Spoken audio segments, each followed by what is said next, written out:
Hi friends, మీ పాత voter ID active లో ఉందో లేదో తెలుసుకోవాలనుకుంటున్నారా? ఒకవేళ యాక్టివ్ లో ఉంటే అందులో మీ పేరు గానీ లేదా డేట్ ఆఫ్ బర్త్ కానీ లేదా ఫాదర్ లేదా హస్బెండ్ స్టేటస్ తో పాటు నేమ్ చేంజ్ లేదా అడ్రస్ గానీ లేదా ఫోన్ నంబర్ కానీ ఇందులో మీ సమస్య ఏదైనా కానీ ఎలా చేంజ్ చేసుకొని కొత్త పీవీసీ ఓటర్ ఐడిని ఫ్రీగా ఇంటికే ఎలా ఆర్డర్ చేసుకోవాలో లైవ్ లో చెప్తాను. లైక్ చేసి పెట్టుకోండి. సో ఇప్పుడు మీ బ్రౌజర్ లో voter.eci అని టైప్ చేసి అఫీషియల్ వెబ్సైట్ ని ఓపెన్ చేయాలి. దీని direct link description and comment లో పిన్ చేశాను. అక్కడ నుంచి డైరెక్ట్ గా మీరు ఈ పోర్టల్ లోకి రావచ్చు. ఇప్పుడు కింద కరెక్షన్ ఆఫ్ ఎంట్రీస్ ఫామ్ 8 అని ఉంటుంది, సెలెక్ట్ చేయండి. ఇప్పుడు ఇక్కడ లాగిన్ అడుగుతుంది. మీకు ఇదివరకే అకౌంట్ ఉంటే మీ మొబైల్ నంబర్ అండ్ కింద క్యాప్చా ఎంటర్ చేసి లాగిన్ కావచ్చు. లేదా న్యూ అయితే కింద సైన్ అప్ చేస్తే మీ నేమ్ అండ్ మీ ఫోన్ నంబర్ అడుగుతుంది, రిజిస్టర్ చేసుకోండి. ఇప్పుడు లాగిన్ అయ్యాక ఇక్కడ ఆటోమేటిక్ గా మీ లాగిన్ నేమ్ వచ్చేస్తుంది. ఇప్పుడు మనం కరెక్షన్ రిక్వెస్ట్ పెట్టాం కాబట్టి డైరెక్ట్ గా ఇక్కడ మీ ఓల్డ్ ఓటర్ ఐడిలోని ఎపిక్ నంబర్ ఎంటర్ చేయమని అడుగుతుంది. ఎంటర్ చేసే ముందు ఈ కరెక్షన్ అనేది మీ సెల్ఫ్ కి సంబంధించిందా లేదా మీ ఫ్యామిలీలో వేరే ఎవరిదైనా చేంజ్ చేస్తున్నా సెలెక్ట్ చేయండి. ఇక్కడ నేను మై సెల్ఫ్ చేంజ్ చేస్తున్నా కాబట్టి డిఫాల్ట్ గా అదే వస్తుంది. ఇప్పుడు కింద మీ ఎపిక్ నంబర్ ని ఎంటర్ చేసి సబ్మిట్ చేయండి. వన్స్ మీ ఐడి మ్యాచ్ అయితే ఇందులో మీ డీటెయిల్స్ వచ్చేస్తాయి. ఇక్కడ మీదేనా కాదా వెరిఫై చేసుకొని కింద ఓకే చేయండి. తర్వాత ఇందులో పైన మీ పోలింగ్ పార్ట్ నంబర్ అండ్ పక్కన సీరియల్ నంబర్ చూపిస్తుంది. మీ ఓటు సరైన పోలింగ్ బూత్ కి సంబంధించిందా వెరిఫై చేసుకొని దాని కింద ఒక ఇంపార్టెంట్ మెసేజ్ చూపిస్తుంది. ఇందులో మీరు ఒకవేళ నేమ్ కరెక్షన్ చేసుకోదలుచుకుంటే మీరు కరెక్షన్ చేసిన నేమ్ యాజ్ పర్ మీ ప్రెజెంట్ ఆధార్ తో మ్యాచ్ అయి ఉండాలి. అప్పుడే చివరికి ఆధార్ ఈకేవైసీ ద్వారా ఈ సైన్ కన్ఫర్మ్ అవుతుంది. ఈ పాయింట్ నోట్ చేసుకొని కింద 4 ఆప్షన్ చూపిస్తుంది. ఇందులో మీరు ఒక స్టేట్ నుంచి మరో స్టేట్ లేదా కొత్త నియోజకవర్గం మూవ్ అయితే షిఫ్టింగ్ రెసిడెన్స్ ని సెలెక్ట్ చేయండి. Second one correction of entry in existing electoral. ఇందులో మీ personal information name, gender, date of birth, address and father and husband name, mobile number మొదలగున్నవి ఇందులో ఏది చేంజ్ చేసుకోవాలన్నా ఇది సెలెక్ట్ చేయండి. ఇప్పుడు థర్డ్ వన్ మీ ఓటర్ ఐడిలో అన్ని సరిగ్గా ఉండి ప్రెసెంట్ ఉన్న ఓటర్ ఐడిని రిప్లేస్ చేసి న్యూ ఓటర్ ఐడి కావాలనుకుంటే ఇది సెలెక్ట్ చేయండి.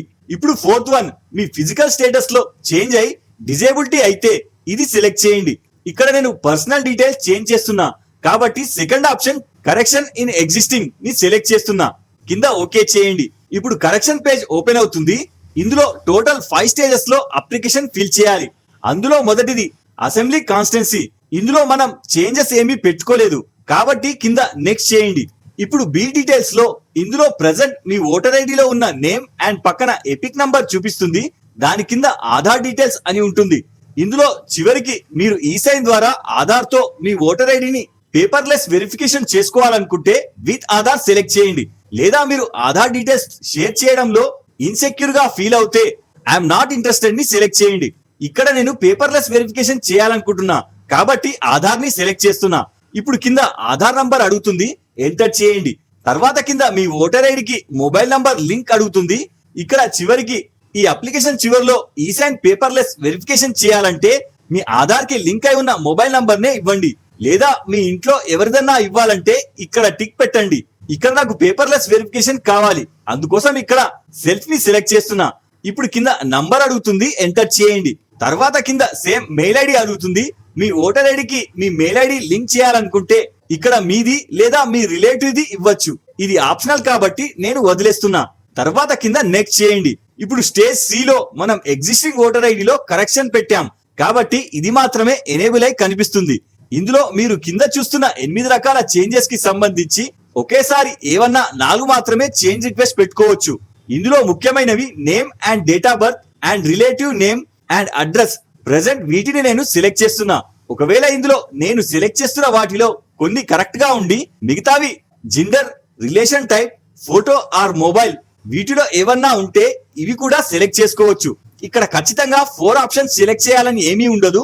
గరిష్టంగా 4 మాత్రమే సెలెక్ట్ చేయగలం కాబట్టి ఏదన్నా ఒకటి మిస్టేక్ ఉన్నా ఆ ఒక్కటే సెలెక్ట్ చేసుకొని కరెక్షన్ రిక్వెస్ట్ పెట్టుకోవచ్చు. ఇప్పుడు పైన ఆప్షన్ సెలెక్ట్ చేసుకున్నవి మాత్రమే కింద చేంజెస్ కి సంబంధించిన బాక్సెస్ ఓపెన్ అవుతాయి. వీటిలో 1 by 1 ప్రెసెంట్ ఇన్ఫర్మేషన్ ఫిల్ చేయాలి. అందులో ఫస్ట్ వన్ నేమ్ కరెక్షన్. ఇది ఎంటర్ చేసే ముందు ఒకవేళ మీ నేమ్ ప్రెసెంట్ ఆధార్ ప్రకారం ఉండాలంటే ఫర్ ఎగ్జాంపుల్ ఆధార్ లో మీ సర్ నేమ్ ముందర అండ్ నేమ్ తర్వాత ఉండి ఉంటే ఇక్కడ సర్నేమ్ ఫస్ట్ లో ఎంటర్ చేసి నేమ్ ని సెకండ్ బాక్స్ లో ఎంటర్ చేయండి. అప్పుడే మీ ఆధార్ ప్రకారం వస్తుంది. అదే ఒకవేళ మీ ఆధార్ లోనే మొదట నేమ్ ఉండి తర్వాత సర్నేమ్ ఉంటే ఇందులో అడిగిన విధంగా ఎంటర్ చేయండి.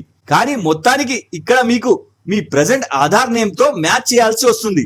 ఇక్కడ నాకు ఆధార్ ప్రకారం కావాలి కాబట్టి ఫస్ట్ నేమ్ అండ్ చివరిగా సర్నేమ్ ఎంటర్ చేస్తున్నా. వన్స్ మీ డీటెయిల్స్ ఎంటర్ చేయగానే కింద మన రీజనల్ లాంగ్వేజ్ తెలుగు అండ్ ఉర్దూలో కూడా చూపిస్తుంది.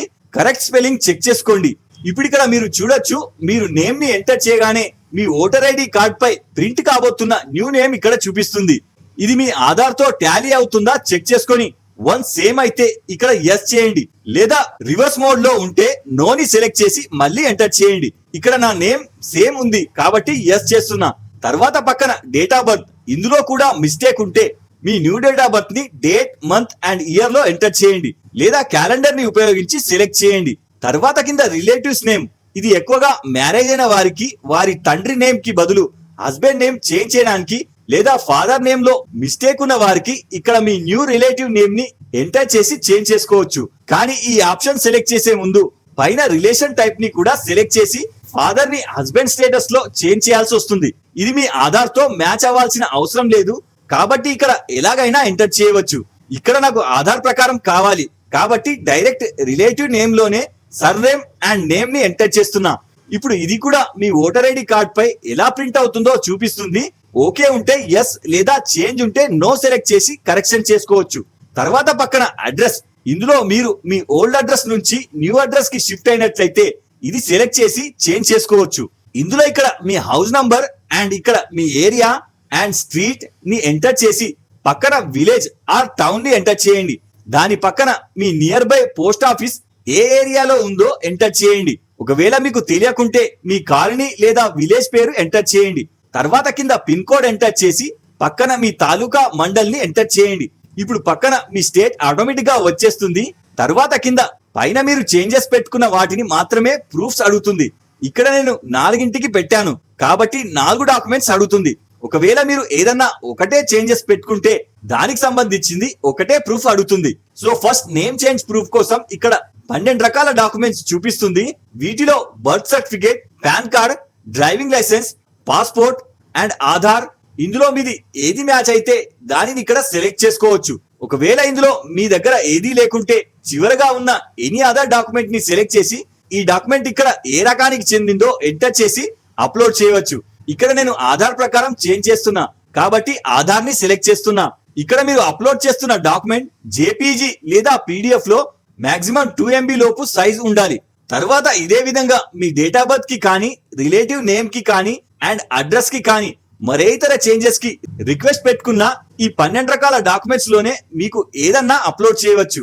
ఒకవేళ ఇందులో ఏదీ లేకున్నా మీ దగ్గర ఏది ఉంటే అది అదర్స్ కింద అప్లోడ్ చేయవచ్చు. వన్స్ ఇక్కడ అన్ని అప్లోడ్ అయ్యాక నెక్స్ట్ చేయండి.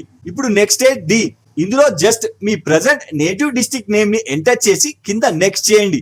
తర్వాత స్టేజ్ ఈ లో ఇక్కడ క్యాప్చా కోడ్ ఎంటర్ చేసి కింద ప్రివ్యూ అండ్ సబ్మిట్ చేయండి. ఇప్పుడు మీరు ఫిల్ చేసిన అప్లికేషన్ ప్రివ్యూ చూపిస్తుంది. వెరిఫై చేసుకొని అన్ని కరెక్ట్ గా ఉంటే కింద ఈ సైన్ అండ్ సబ్మిట్ చేయండి. లేదా ఇందులో ఏమన్నా మిస్టేక్స్ కనిపిస్తే కీప్ ఎడిటింగ్ సెలెక్ట్ చేసి చేంజ్ చేసుకోండి. ఇప్పుడు సబ్మిట్ చేశాక ఫైనల్ సబ్మిట్ అడుగుతుంది, ఎస్ చేయండి. ఇందులో మీ డీటెయిల్స్ ఆధార్ తో వెరిఫై చేసుకొని వన్స్ కన్ఫర్మ్ అయ్యాక ఈ సైన్ విండో ఓపెన్ అవుతుంది. ఇక్కడ కొందరికి నేమ్ మిస్ మ్యాచ్ అని ఎర్రర్ వచ్చిందంటే మీరు ఎంటర్ చేసిన నేమ్ మీ లేటెస్ట్ ఆధార్ ప్రకారం లేదని అర్థం. మళ్ళీ ఎడిట్ చేసి చేంజ్ చేసుకోండి, వచ్చేస్తుంది. ఇప్పుడు ఇందులో మీ ఆధార్ నంబర్ ని ఎంటర్ చేసి పక్కన గెట్ ఓటీపీ సెలెక్ట్ చేస్తే ఓటీపీ వస్తుంది. ఇందులో ఎంటర్ చేసి కింద ఆ హియర్ బై ని సెలెక్ట్ చేసి సబ్మిట్ చేయండి. ఇప్పుడు మీ డీటెయిల్స్ ని ప్రాసెస్ చేసుకొని ఇక్కడ అక్నాలెడ్జ్మెంట్ నంబర్ జనరేట్ అయి చూపిస్తుంది. ఇప్పుడు దీనిని జాగ్రత్తగా నోట్ చేసుకొని డౌన్లోడ్ చేసుకొని పెట్టుకోండి. తర్వాత మనం చేసిన ఈ చేంజెస్ రిక్వెస్ట్ అప్రూవల్ అయిందో లేదో తెలుసుకోవడానికి సేమ్ మళ్ళీ హోమ్ పేజ్ కి రండి. ఇప్పుడు ఇందులో ట్రాక్ అప్లికేషన్ స్టేటస్ ని సెలెక్ట్ చేయండి. ఇందులో మీ 22 అంకెల కోడ్ ని ఇక్కడ ఎంటర్ చేసి పక్కన సబ్మిట్ చేయండి. ఇప్పుడు ఇందాక మనం ఎంటర్ చేసిన అప్లికేషన్ ఇక్కడ చూపిస్తుంది. ఇందులో రైట్ సైడ్ డౌన్ యారో ని సెలెక్ట్ చేసినప్పుడు మనం ఫిల్ చేసిన అప్లికేషన్ 5 స్టేజెస్ లో అప్రూవల్ కావాల్సి ఉంటుంది. ఇక్కడ మనం ఇప్పుడే సబ్మిట్ చేసాం కాబట్టి సబ్మిటెడ్ గ్రీన్ కలర్ లో చూపిస్తుంది. వన్స్ మిగతా 3 స్టేటస్ కంప్లీట్ అవుతే 5th స్టేటస్ లో ఆటోమేటిక్ గా డౌన్లోడ్ ఎనేబుల్ అయి ఓటర్ ఐడి జనరేట్ అవుతుంది. పీడిఎఫ్ తీసి పెట్టుకొని SIR ఆన్లైన్ ప్రాసెస్ లో మీ ప్రెజెంట్ డీటెయిల్స్ ని ఎంటర్ చేసి లిస్ట్ లో మీ పేరు కన్ఫర్మ్ చేసుకోండి. సో ఇలాంటి మరిన్ని టాపిక్స్ లో నెక్స్ట్ వీడియోలో కలుద్దాం. జై హింద్.